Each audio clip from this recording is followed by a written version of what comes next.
This is GyroGearloose with RV Hacking on the Cheap, and today I'm going to continue the discussion of pedestal testing. Mention a cool and very old piece of testing equipment that was better than today's in an important way, and then go on trying to replicate the functions of that tester plus more, in order to attempt my desire for a true all-in-one RV pedestal tester. After about 50 videos on this channel, I'm actually doing one in keeping with the original intention, and doing a little hacking.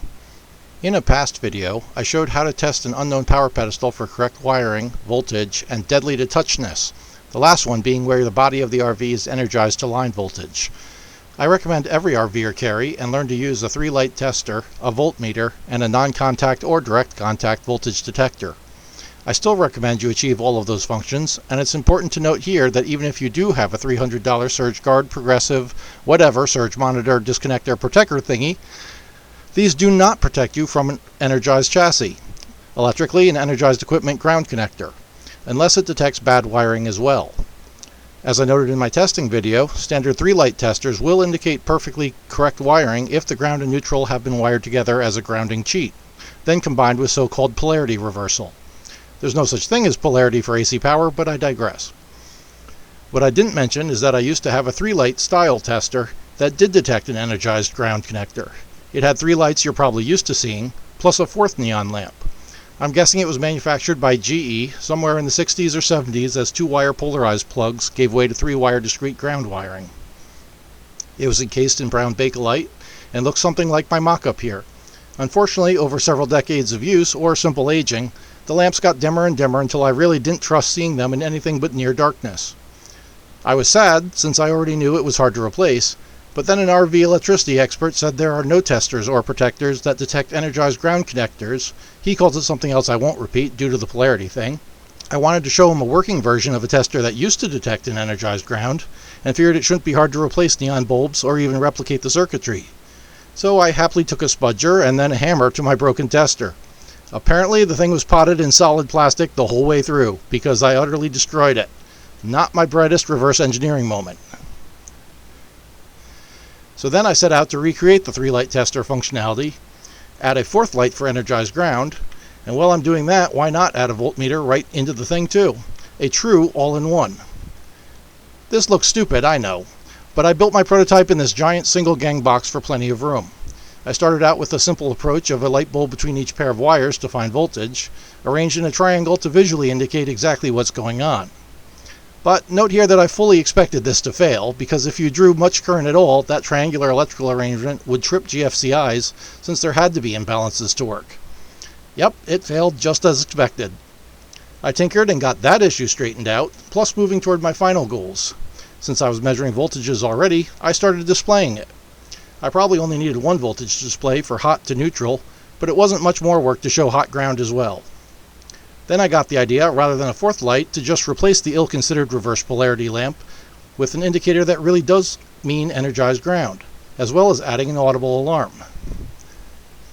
Running bright voltmeter LEDs and a loud alarm was a lot more complicated than just low-draw LEDs, but since one of my goals was not needing a battery in the case, I did some work to take power anywhere I could find it to run this. We arrive at the current prototype I'll demonstrate in a moment. I'm not going to show the internal circuitry, but I will mention, besides not having any battery, the other possibly surprising thing absent is a programmable microprocessor for any real intelligence. This is still all analog other than driver chips for the voltmeters. Okay, enough history. Show us the tester. Based on the colors, it displays similar to a 3-light tester. 2 green voltmeters is the correct display, and the bottom voltage here is the one your RV would be using. It can be interesting to nerds when the meters drift from one another. Normally they're within a volt or two, which is probably within the error of my meters. Bad wiring cases look like this. Open neutral, only ground to hot has voltage. Hot and ground swapped, ground to hot and ground to neutral have voltage. Hot swapped with ground or neutral, and the other one left disconnected, only ground to neutral has voltage. I don't know that you'd ever see this in the wild because it's hard to be this wrong. Hot neutral swapped, ground to neutral and hot to neutral have voltage. In open ground, only hot to neutral has voltage. This is actually pretty common. So there are the normal test modes you'd expect, but I mentioned my red lamp alarm is not just checking for voltage between ground and neutral.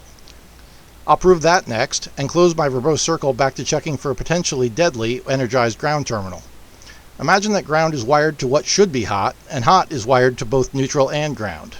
There's voltage between hot to neutral and between hot to ground. And ground and neutral are bonded together, so a normal 3-light tester shows everything is perfectly fine, even though we did energize the ground connector, and therefore the chassis of the RV. Now let's see what my tester does. This 3-light response is not possible on a normal 3-light tester, but it's clearly indicating a problem here.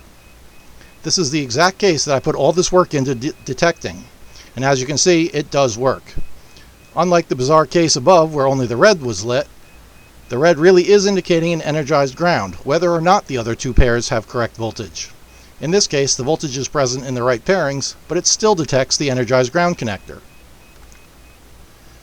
Bonus round! I mentioned before that I declared no batteries as a requirement, and have achieved that. I encased my prototype entirely in plastic, even though I didn't ground anything to the case, so it's perfectly safe to hold in your hand. That said, you'd still have to touch the cover of the pedestal to access the plug for testing. So I wasn't quite happy yet. Before even opening the door, I can brush the plug, well actually it's the ground pin, on the pedestal for a quick voltage test. Since this is being done with a single wire, I couldn't derive enough power to run the LED buzzer, so I have a second small circuit dedicated to just doing this. No light, but a low power piezo buzzer still sounds if the ground is very near to an energized contact. So this thing is pretty big and pretty ugly, but it accomplished all of my goals. For my next update, I plan to add a microprocessor just to run an English language and graphical display, probably an OLED. These videos are not my day job, so we'll see how long the next prototype takes me. While we're waiting, be sure to energize the like and subscribe buttons down below. Thanks for watching and listening to my rambling and not throwing tomatoes at the screen.